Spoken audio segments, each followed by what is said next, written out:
Alhamdulillahi Rabbil Alamin. Hamdan kathiran tayyiban mubarakan fi kama yuhibbu Rabbuna wa yarda. Allahumma salli wa sallim wa barik ala abdika wa rasulika Sayyidina wa nabiyina Muhammadin wa alihi wa sahbihi wa sallim. Allahumma atina min indika rahmah wa allimna min ladunka ilman nafi'a wa anfa'na bima 'allamtana. Rabbana atina min ladunka rahmah wa hayyi' lana min amrina rasyada. Amma ba'du, para jamaah hadirin hadirat jamaah Masjid Silaturrahmi yang dirahmati Allah. Assalamullahi alaikum warahmatullahi wabarakatuh.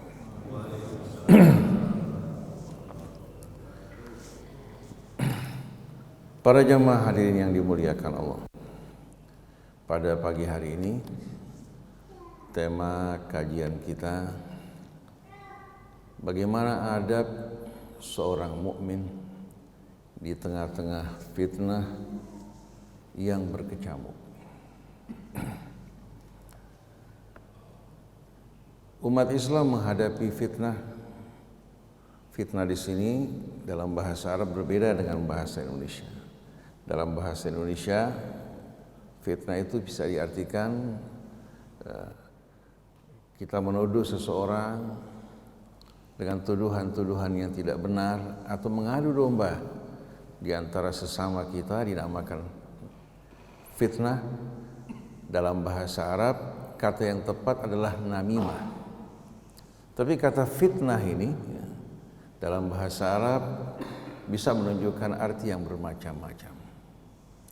Di antaranya seorang yang beriman yang dianiaya, diancam untuk keluar dari agamanya, dinamakan fitnah. Allah berfirman dalam suratul Buruj, innal ladzina fatanul mu'minina wal mu'minat tsumma lam yatubu falahum adzabu jahannam wa lahum adzabul hariq, menunjukkan makna tersebut. Begitu juga firman Allah dalam suratul Baqarah, wal fitnatu asyaddu minal qatli, juga menunjukkan kepada makna tadi, di mana kalau seorang atau satu kelompok mengancam, menindas, menganiaya seorang mukmin atau satu kelompok orang yang beriman agar keluar dari agamanya, juga dinamakan fitnah. Terkadang fitnah digunakan untuk sesuatu yang menggoda, yang mempesona, yang menggiurkan, yang kembali kepada apa? Kesukaan dan kecintaan seseorang. Seperti innama amwalukum wa auladukum fitnah. Harta benda kalian dan anak-anak kalian adalah fitnah. Maksudnya apa? Kita yang sedang jalan lurus dalam kebaikan, dalam kebenaran, karena kecintaan pada istri kita, pada anak kita, pada harta kita, kita bisa dibelokkan, disimpangkan dari kebenaran. Oleh karena itu seorang wanita penggoda dikatakan imra'atun fatinah. Imra'atun fatinah, yang bisa membuat seorang laki-laki lupa dari istrinya, lupa dari anaknya, lupa akan apa? Kebenaran yang harus dilakukan, disebabkan karena apa? Karena godaan-godaan yang menggoda dirinya. Nah, sedangkan fitnah yang kita akan bicarakan di sini, diantaranya fitnah yang berhubungan dengan berbagai macam godaan dan pesona dunia ini. Begitu juga fitnah yang dialami oleh kaum muslimin oleh berbagai macam berita yang simpang siur di media. Kalau dulu kita mendengarkan berita dalam skala terbatas, sekarang berita tanpa kita undang datang masuk ke rumah kita, bahkan ke dalam kamar kita. Kita tidak mau dengar, kita dipaksa untuk mendengar. Di tengah-tengah keterbukaan seperti ini, orang yang beriman seharusnya memiliki bekal yang kembali kepada apa? Kepada bekal dan pegangan yang benar-benar tidak meragukan. Dalam hadis Nabi kita Muhammad sallallahu alaihi wasallam ada beberapa hadis yang mengingatkan kita dari bencana fitnah tersebut. Di antaranya, badiru bil a'malis shalihat, berlomba-lombalah kalian untuk mengerjakan amal soleh. Jangan kita menunda-nunda.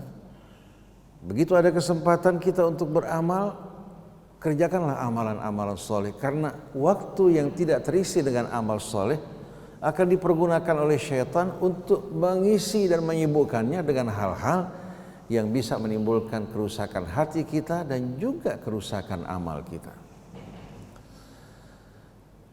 Badiru bil a'malis shalihat fa innahu satakunu fitanun ka qita'il lailil mudlim. Karena kelak bakal datang fitnah-fitnah, bukan hanya satu fitnah, bermacam-macam fitnah, gangguan, godaan, bagaikan gelap gulitanya malam yang berlapis-lapis. Yusbihur rajulu mu'minan wa yumsi kafira. Pagi-pagi seorang mukmin masih dalam keadaan keluar dari keimanan masuk dalam kekafiran. Wa yumsi mu'minan wa yusbihu kafira. Sore hari masih dalam keadaan beriman, esok harinya pagi-paginya sudah keluar dari keimanan. Yabi'u dinahu bi'arabin minad dunya yasir. Dia jual agamanya hanya disebabkan kepingan-kepingan dunia yang ditawarkan di hadapan, yang tidak berarti. Ini satu hadis. Di antaranya ada hadis yang lain yang diriwayatkan oleh Al-Imam At-Tirmidzi. Hadis tersebut, hadis sekalian, kurang begitu populer. Bahkan kalau kita membuka Google, kita mencari hadis ini berusaha untuk ditutup. Itu hadis yang diriwayatkan melalui Al-Harith Al-A'war dari Amirul Mukminin Ali bin Abi Thalib alaihi salam. Diriwayatkan ketika hadirin sekalian di Masjid Kufah, orang sedang ribut dan sibuk, bahkan berselisih di antara mereka. Satu orang meriwayatkan satu hadis, yang lain lagi meriwayatkan hadis yang bertentangan dan berbeda, sampai terjadi keributan. Akhirnya di antara mereka yang hadir termasuk Al-Harith Al-A'war. Dia bergegas-gegas datang kepada Amirul Mukminin Ali bin Abi Thalib pada saat itu sebagai khalifah. Dia ceritakan apa yang berlangsung di masjid dari keributan, perselisihan dalam meriwayatkan hadis. Lalu beliau mengatakan, awa qad fa'aluha, apakah mereka telah melakukan?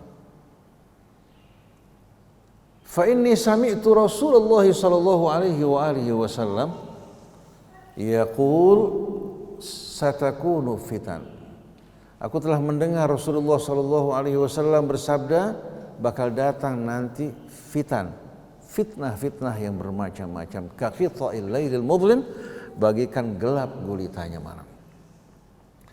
Lalu para sahabat bertanya, qalu famal makhraju minha ya Rasulullah? Lalu apa jalan keluar dari fitnah tersebut? Karena pada saat orang berhadapan dengan fitnah, pada saat itu dia butuh sesuatu yang betul-betul tegas, yang tidak sama sekali membimbangkan untuk menjadi pegangan, bukan sesuatu yang membuat seorang terombang-ambing. Akhirnya setiap orang, setiap kelompok berdalih dengan dalih masing-masing.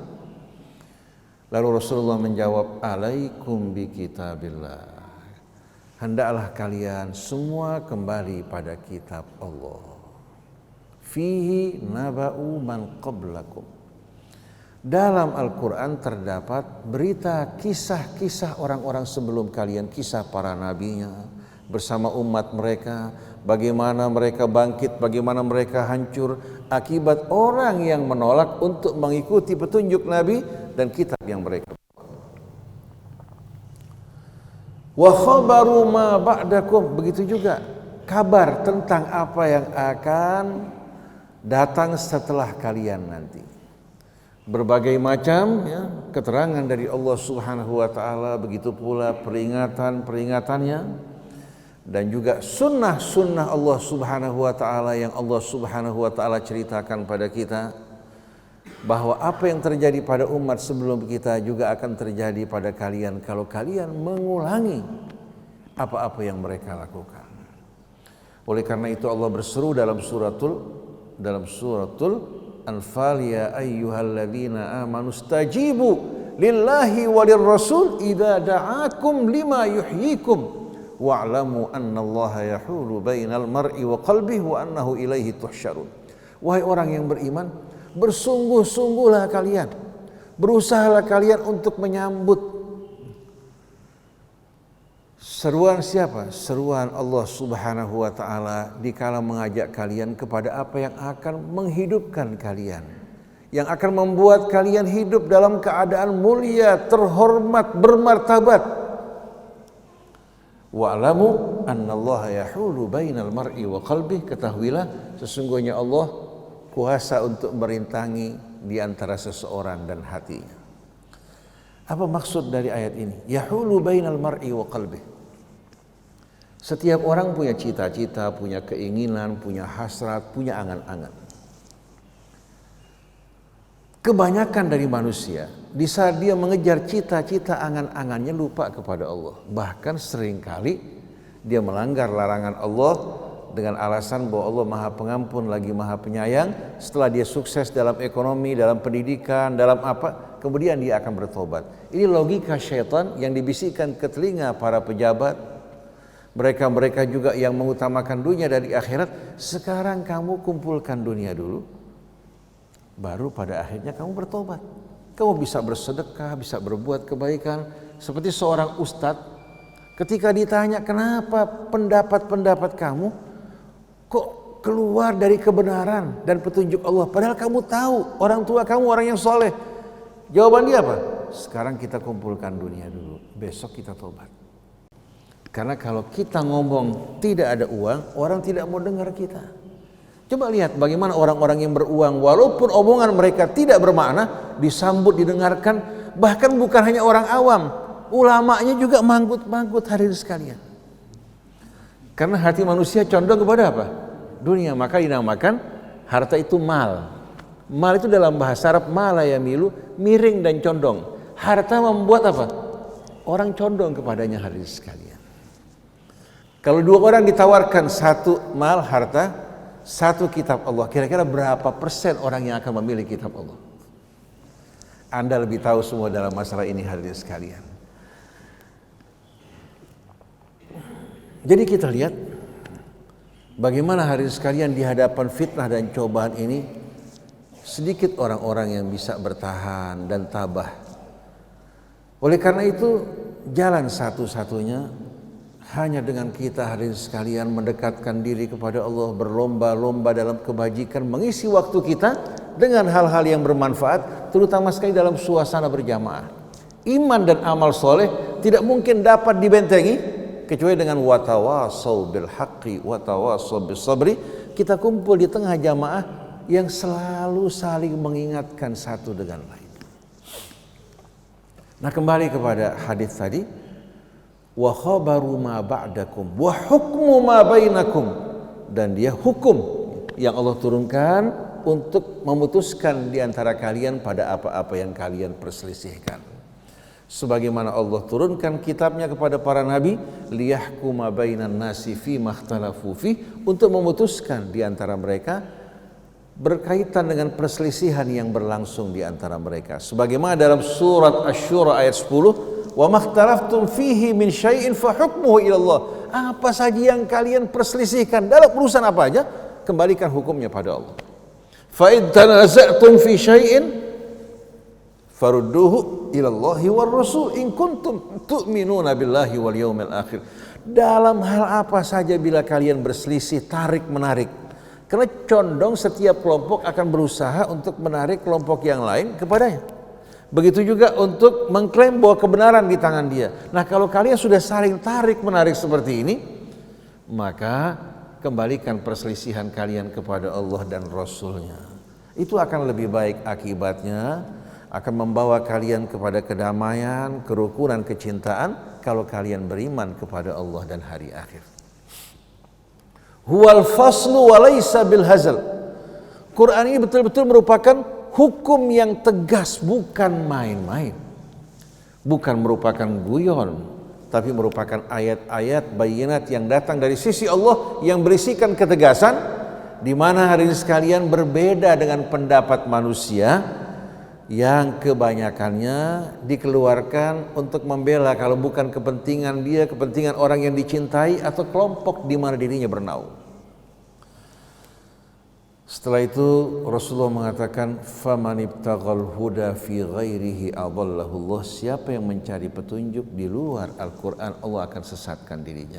Oleh karena itu, apapun selain dari Al-Qur'an harus dikembalikan kepada Al-Qur'an, agar setiap kelompok tidak mengklaim kebenaran diukur dengan dirinya.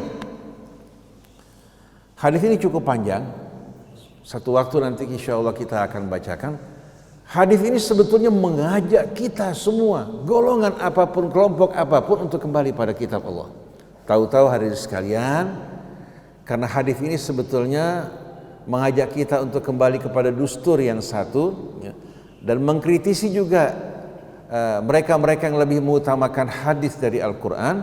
Mereka mengatakan hadis ini ada masalah, ada muskilah, diriwayatkan oleh Al-Harith Al-A'war. Satu mengatakan majhul, satu mengatakan bahwa dia orang yang berdusta atas nama Nabi. Tapi para ahli hadis yang lain mengatakan ini sebabnya gara-gara Sya'bi. Sya'bi menuduh dia sebagai seorang yang berdusta, tapi tidak pernah membawakan bukti bahwa Harith A'war pernah berdusta. Tapi karena hadis ini begitu tegas mengatakan siapa yang mencari petunjuk di luar kitab Allah, Allah akan sesatkan dirinya.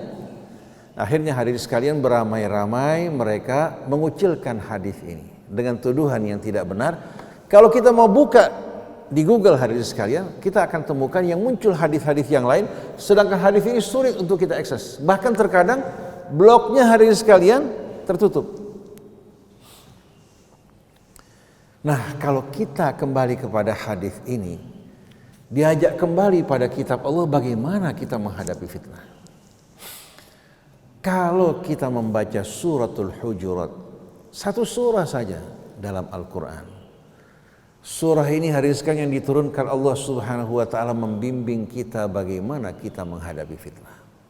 Ayat demi ayat mengajak kita untuk menjaga diri kita agar tidak terpelosok dalam fitnah atau menjadi bahagian dari fitnah. Dalam riwayat, kun fil fitnati kabnil labun la dhahrun fayurkab wa la dar'un fayuhlab. Dalam menghadapi fitnah, jadilah kamu onta Ibnu Labun yang baru berusia hari sekalian 1 tahun. Karena masih kecil, tidak dapat ditunggangi, tidak dapat juga apa? Karena dia onta laki-laki, dia tidak memiliki susu untuk diperah. Artinya jangan jadi tunggangan fitnah, jangan juga jadi nutrisi fitnah. Jadilah kita orang-orang kalau tidak mampu berbuat kebaikan, menjaga mulut diri kita agar tidak terlibat dalam fitnah, karena yang bakal dirugikan pada hari akhir kita semua di hadapan Allah. Allah bukan menghisap kita dengan mulut orang lain, tapi Allah akan hisap kita dengan apa yang keluar dari mulut kita dan perbuatan kita. Nah, kalau kita membaca suratul Hujurat, kita bukan dalam rangka menafsirkan secara detail, tapi kita akan petik bimbingan-bimbingan yang terdapat dalam suratul Hujurat, yang seharusnya setiap muslim menghafal surah ini, dan juga bimbingan-bimbingan yang terdapat dalam surah ini yang berisikan adab-adab masyarakat Islam, bagaimana dalam bergaul. Sebagaimana suratul Zumar dianjurkan oleh siapa? Oleh Amirul Mukminin Umar bin Khattab radhiyallahu anhu untuk dihafal oleh setiap muslim. Barang siapa yang ingin mengenal Allah Subhanahu wa ta'ala, hendaklah dia menghafal suratul Zumar yang berisikan ayat-ayat yang amat indah, yang memberikan bimbingan, penjelasan yang terang dengan perumpamaan-perumpamaan juga yang amat indah. Nah, kembali kepada suratul Hujurat. Surah ini dimulai dengan firman Allah, ya ayyuhalladzina amanu la tuqaddimu baina yadayillahi wa rasulih wattaqullah innallaha samiun alim. Wahai orang-orang yang beriman, jangan kalian melangkah mendahului Allah dan Rasulnya.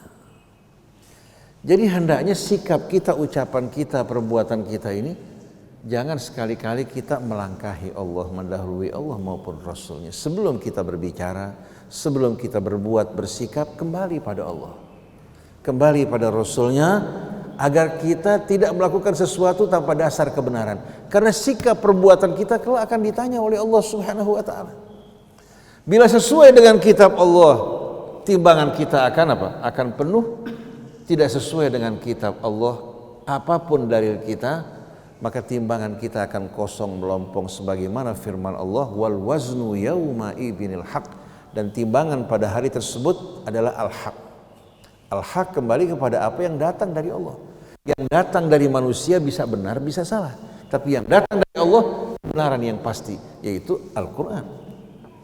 Faman thaqulat mawazinuhu faulaika humul muflihun. Siapa yang timbangannya berat, waktu dihadapkan di hadapan Al-Quran, ternyata amal-amalnya sesuai dengan tuntunan Allah, maka merekalah orang yang berat timbangannya dan beruntung.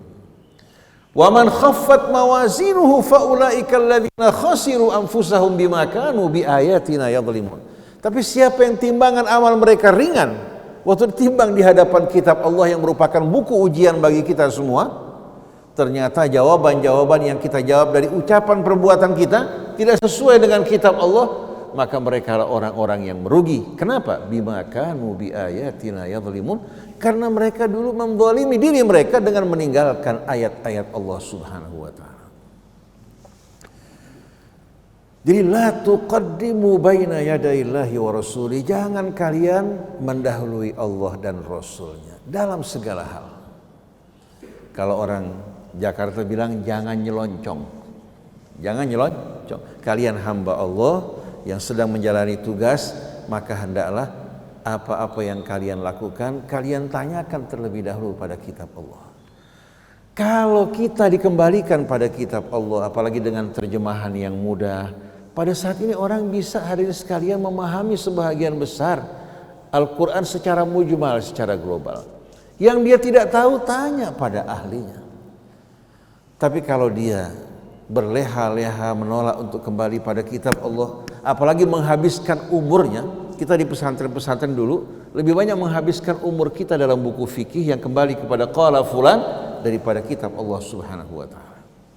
Kita tahu hadirin sekalian pendapat Syafi'i yang qadim, yang hadis sewaktu di Irak, sewaktu di Mesir, tapi bagaimana hukumnya dalam kitab Allah hampir kebanyakan kita tidak tahu.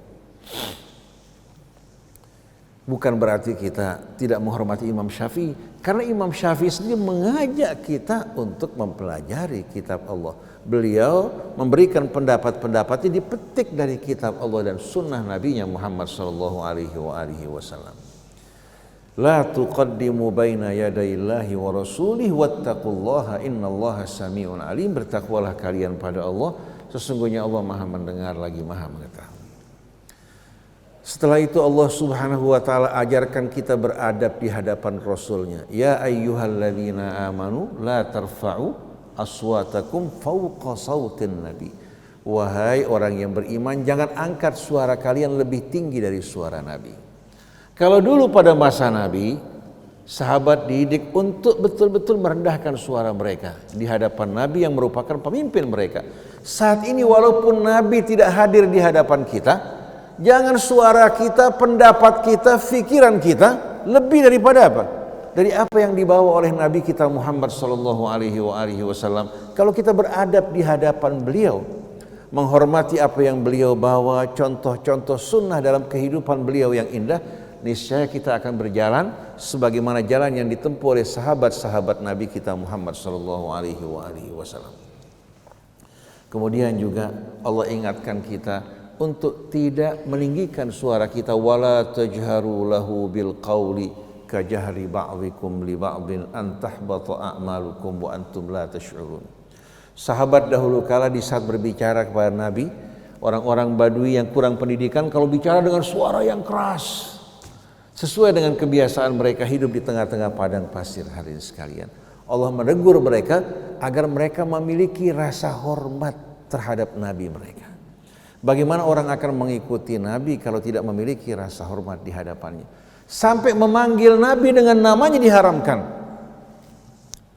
Wala taj'alu du'a ar-rasuli bainakum ka du'a'i ba'dikum ba'dha. Jangan kalian memanggil nama Rasul sebagaimana panggilan sesama kalian.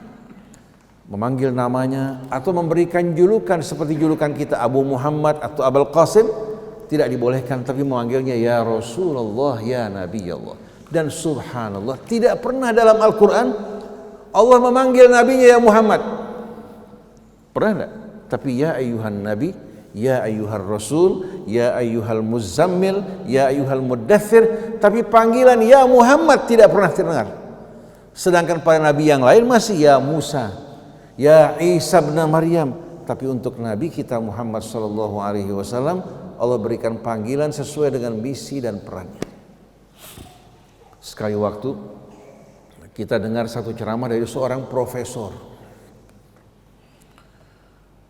Dia menyampaikan ceramahnya selalu mengulang-ulang nama Nabi kita. Mungkin dia tidak bermaksud kurang ajar. Muhammad berkata, Muhammad berkata, Muhammad berkata. Dia tidak mengatakan Rasulullah atau Muhammad Rasulullah, tapi Muhammad berkata. Jadi kata-kata keluar dari mulutnya betul-betul membuat hati tidak nyaman sama sekali.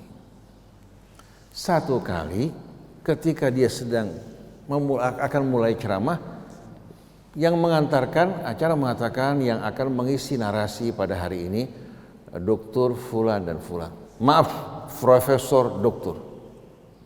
Dia nggak mau dilepaskan hadiskan nama Profesor. Profesor Doktor. Akhirnya kembali hari sekalian MC-nya mengatakan Profesor Doktor. Yang saya heran, dia lucuti Nabi dari kehormatan yang Allah perintahkan, sedangkan dirinya marah ketika tidak disebutkan nama profesor. Dan di Indonesia ini unik, Profesor, Doktor, Doktora MA, Doktorandus disebutkan sama-sama hadis sekalian. Padahal cukup yang di atas, kenapa harus ke bawah lagi? Dan sebetulnya nggak perlu Profesor, Doktor, cukup dengan nama yang sederhana hadis sekalian untuk tidak berlebih-lebihan. Tapi kembalikan penghormatan kita kepada Allah Subhanahu wa taala, begitu pula kepada Nabi kita letakkan betul-betul di atas yang lain. Nah, selanjutnya hadirin sekalian, Allah Subhanahu wa taala menegur mereka yang suka mengangkat suara mereka di atas suara Nabi kita, memanggil Nabi dengan cara tidak hormat dari luar rumahnya, memanggil ya Muhammad. Tapi Allah didik bangsa Arab yang tadinya terbiasa mengucapkan hal-hal seperti ini dengan cara yang kasar. Allah didik mereka, Allah lembutkan mereka, dan Allah Subhanahu wa taala asah mereka hingga menjadi lembut dengan pendidikan Al-Qur'an Al-Karim. Hingga yang tadinya tidak mengenal disiplin, tidak mengenal aturan, bersikap arogan dan kasar, dengan pendidikan Al-Qur'an sebagaimana yang Allah sebutkan, menjadi manusia-manusia seolah-olah yang lahir kembali. Baik dari kalangan atas maupun kalangan bawah, orang-orang seperti Bilal yang tadinya tidak terhormat terangkat derajatnya tinggi-tinggi, yang tadinya berada di tengah-tengah hari sekali kebanggaan, Allah hilangkan ketajamannya, duduk bersama-sama orang seperti Abbas, Hamzah, bersama orang seperti Bilal, Salman dan lain-lainnya. Islam memuliakan orang-orang yang beriman dan merendahkan mereka yang bersikap sombong, hingga Allah jadikan Abu Lahab paman Nabi kita sebagai apa? Sebagai contoh bagi kita, tidak pandang bulu walaupun paman nabinya tabbat yada abi lahabi wa tab.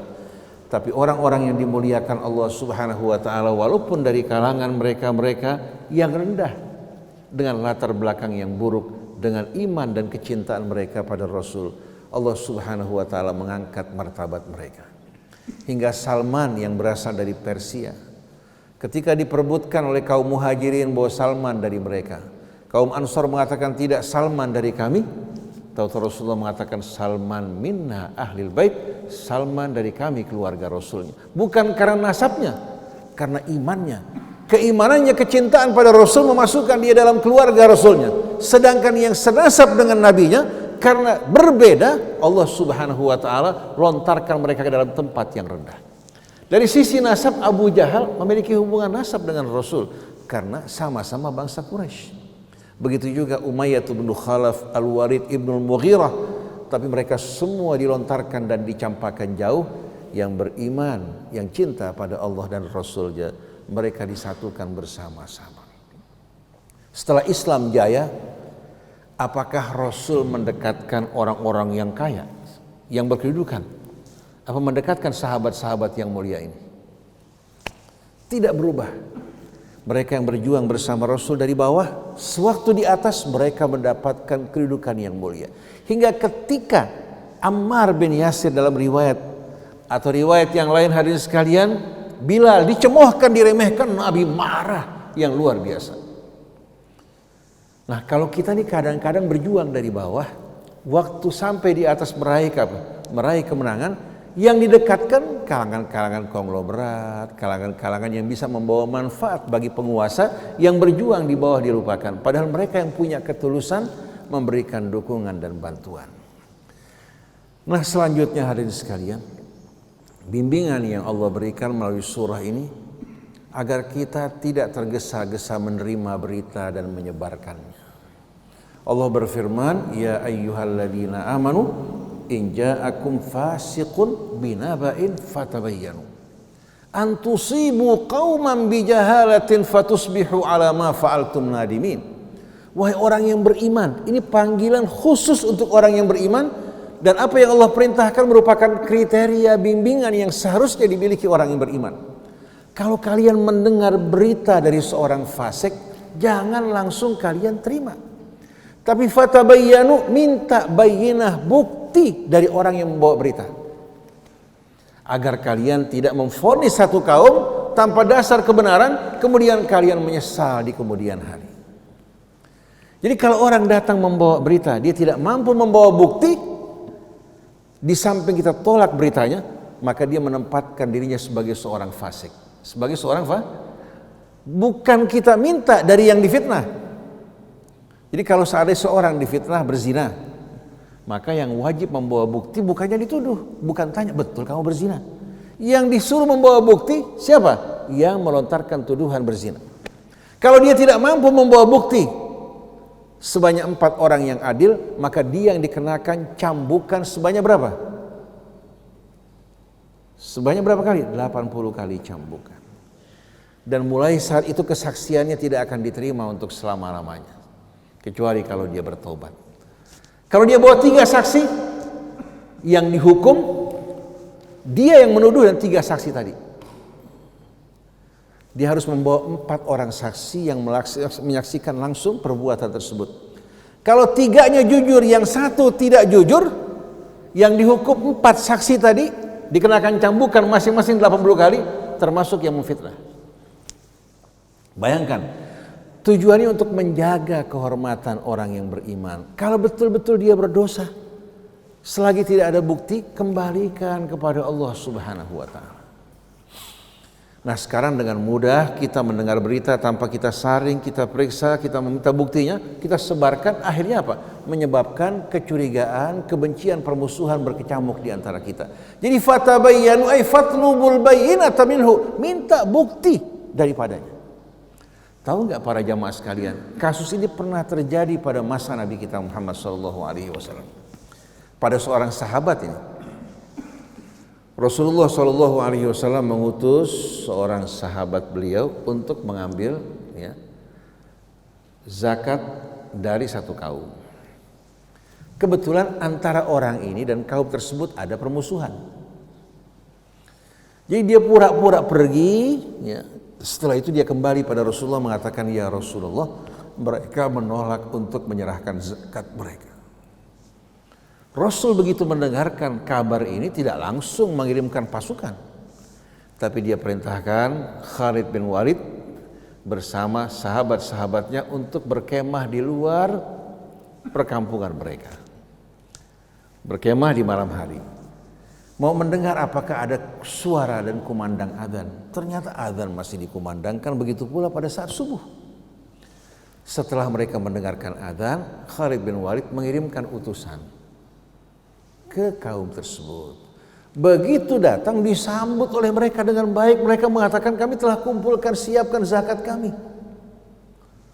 Kaget Khalid bin Walid. Ternyata berita yang sampai berbeda dengan kenyataan. Akhirnya Khalid bin Walid kembali kepada Rasulullah SAW menerangkan apa yang terjadi. Kalau Nabi mendengar kabar langsung, katakan diterima dan diikuti apa yang bakal terjadi. Yang terjadi hari sekalian, kita akan memvonis satu kaum tanpa dasar kebenaran. Jadi kalau orang membawa berita tidak membawa bukti, maka dia orang yang fasik. Dan tahu tidak para jamaah sekalian, sahabat ini yang membawa berita bohong tersebut, subhanallah, pada masa Sa'd bin Abi Waqqas menjadi wali dan wali kota di Kufah, Marwan bin Hakam mencopot siapa? Mencopot Sa'd bin Abi Waqqas, sahabat Nabi yang mulia, digantikan oleh sahabat ini yang fasik. Dia sholat subuh sebanyak 4 rakaat dalam keadaan mabuk. Bisa dibuka kisah mengenai orang tersebut, Walid bin Uqbah.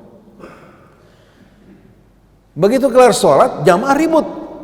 Kenapa kamu sholat subuh 4 rakaat? Dibilang in syi'tum zidtuha lakum. Kalau kalian mau saya tambahkan lagi dari 4 rakaat. Coba bayangkan hadis kalian. Jadi bagaimana pada masa kehidupan Rasul dan sahabat Rasul bisa muncul orang semacam ini? Artinya di zaman kita bisa lebih dahsyat lagi enggak? Jadi jangan tertipu dengan orang pakai jubah, pakai kopiah putih, katakan juga berjenggot atau habib atau kiai, jangan langsung sembarang kita terima. Jangan lihat dari penampilannya, kira-kira dia memiliki bukti apa tidak, dasar apa tidak. Kalau kata fulan, karena sering kali hadirin sekalian waktu ditanya, kamu lihat langsung, dengar langsung, iya, belakangan saya dengar dari fulan juga. Waktu ditanya fulan, dia mengatakan saya juga dengar dari yang lain. Tapi dia mengatakan saya lihat, saya dengar sendiri.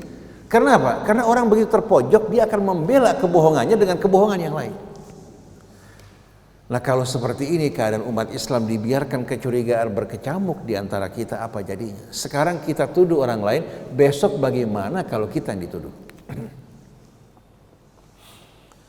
Yang mengherankan hadirin sekalian, kasus Verdi Sambo ya, untuk melakukan pembuktian luar biasa berbelit-belit, bertele-tele.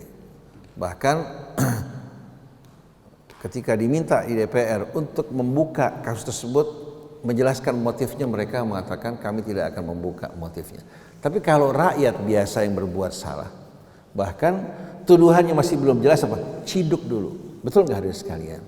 Ini perlakuan yang tidak adil. Nah kita kaum muslimin kalau seperti ini, mengaku sebagai pengikut Rasul, mengikuti sunnahnya, ini perbuatan kita, maka apa bedanya kita dengan mereka yang melakukan kejahatan-kejahatan secara terang-terangan?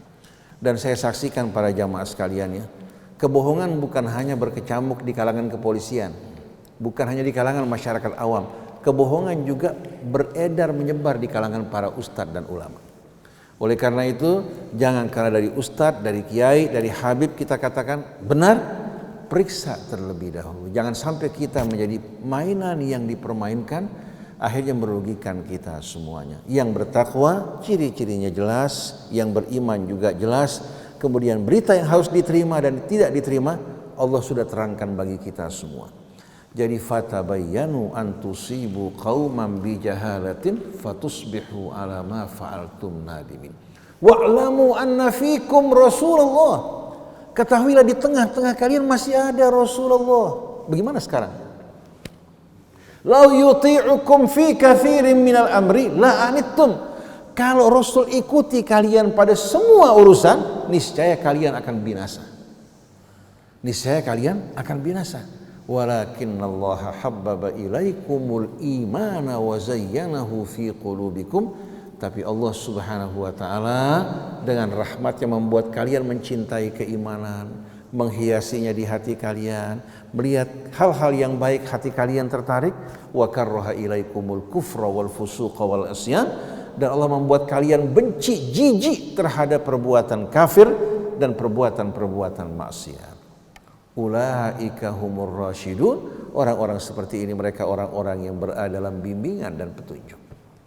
Fadlan minallahi wa ni'mah, ini benar-benar karunia dari Allah dan nikmat yang besar. Wallahu alimun hakim, sungguh Allah maha tahu lagi maha bijaksana. Jadi para jamaah sekalian, hendaknya kita berhati-hati dalam situasi saat ini. Dan mari bersama-sama renungkan ayat-ayat dalam suratul Hujurat. Mudah-mudahan akan menjadi bekal yang baik, menjaga diri kita untuk tidak mengolok-olok satu kaum, tidak memberikan julukan yang tidak baik, mencaci mereka. yang akan menimbulkan kebencian dan permusuhan, tidak berburuk sangka, juga tidak hadirin sekalian mengumpat saudara kita, tidak mencari-cari dan mengintai kesalahan mereka. Lalu Allah ingatkan bahwa kita semua ini merupakan keluarga besar yang berasal dari ayah ibu kita. Kita melukai saudara kita sama dengan melukai diri sendiri. Dan saya jumpai hadirin sekalian kalau soal kebohongan luar biasa. Satu orang dengar katanya Ustadz Husain itu di depan rumahnya kesetnya aja ada tulisan Abu Bakar. Kesetnya tulisan Abu, kemudian ada foto Khomeini yang besar dalam rumahnya. Ini orang nggak pernah ke rumah saya. Sekali waktu dia datang, dia lihat kok nggak ada ini berita-berita yang diberitakan di luar, nggak ada kan? Jadi kalau kita lihat begitu orang beredar berita-berita yang tidak baik, kemudian diterima langsung, betapa besar dosa seseorang kalau sampai hadirin sekalian apa-apa yang dilontarkan merupakan hal yang tidak benar. Dan seandainya seorang klarifikasi juga menjelaskan, orang yang tidak suka tidak akan menerima. Orang yang suka sama kita, walaupun tanpa kita bicarakan, dia tidak akan menerima kebohongan tersebut. Jadi yang paling penting, perbaiki diri kita. Kalau orang bertanya, kita berikan penjelasan. Dan tidak perlu kita mempersiapkan jawaban untuk sekian banyak orang.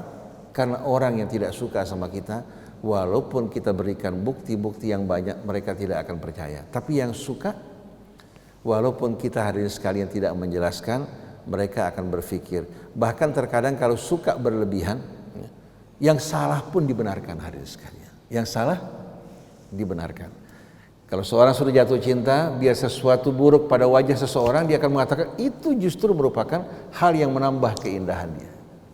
Jadi mari para jamaah sekalian, untuk keselamatan kita semua, mari bersama-sama kita kembali pada kitab Allah. Kumpul di rumah bersama anak-anak kita, bersama keluarga, yang satu membacakan ayat-ayat Allah dengan terjemahannya. Kalau setiap hari kita membaca beberapa ayat, insya Allah setiap bulannya kita bisa berkali-kali khatam. Kemarin seorang kakek-kakek cerita sama saya, Ustadz, saya punya kebiasaan, tadinya berat baca Al-Quran. Sekarang saya punya kebiasaan, tiap habis sholat saya baca berapa ayat. Setiap habis sholat saya baca berapa ayat. Alhamdulillah setiap bulannya saya bisa khatam 2 kali. Jadi bukan sekaligus banyak, tapi dia baca berapa ayat, kemudian dia berusaha untuk memahami terjemahannya. Setiap bulan dia khatam 2 kali, bukan hanya membaca, tapi juga apa? Memahami maknanya. Nah, kalau kita biasakan hal seperti ini, kita akrab dengan kitab Allah, begitu ada kebohongan, begitu ada hal yang menyimpang, kita memiliki hadirin sekalian ukuran untuk menjelaskan mana yang baik, mana yang buruk. Demikianlah para jamaah sekalian, apa yang saya ucapkan bukan saya tujukan untuk seseorang, tapi dalam rangka menyampaikan pesan Allah dan juga mengingatkan diri saya untuk tidak melakukan kesalahan-kesalahan seperti yang Allah peringatkan dalam Al-Quran. Dan hendaklah kita di antara sesama orang yang beriman saling memaafkan, saling mendoakan satu sama lain. Dan insya Allah begitu bertemu di taman syurganya bersama-sama, insya Allah mudah-mudahan, kan indah sekali suasananya, seperti orang dari Jakarta lama tidak bertemu, atau bertemu hari sekalian di tanah suci di Mekah atau di Madinah. Katakan yang kemarin juga baru bertemu bersama-sama, ya, di antara orang yang kita kenal akan menumbuhkan perasaan gembira yang luar biasa. Apalagi kalau di taman syurganya berkumpul bersama-sama, dijauhkan dari azab dan murkanya, dan kita tidak tahu siapa di antara kita ini orang yang paling depan hari ini sekalian. Nah, kita harapkan mudah-mudahan Allah pertama-tama selamatkan kita dari azab dan murkanya. Allah masukkan kita ke dalam syurganya, kumpulkan bersama Nabi dan para sahabatnya dengan rahmat dan kemurahannya. Subhanakallahumma wa bihamdik, asyhadu an la ilaha illa anta, astaghfiruka wa atubu ilaik, wal afu minkum, wassalamu alaikum warahmatullahi wabarakatuh.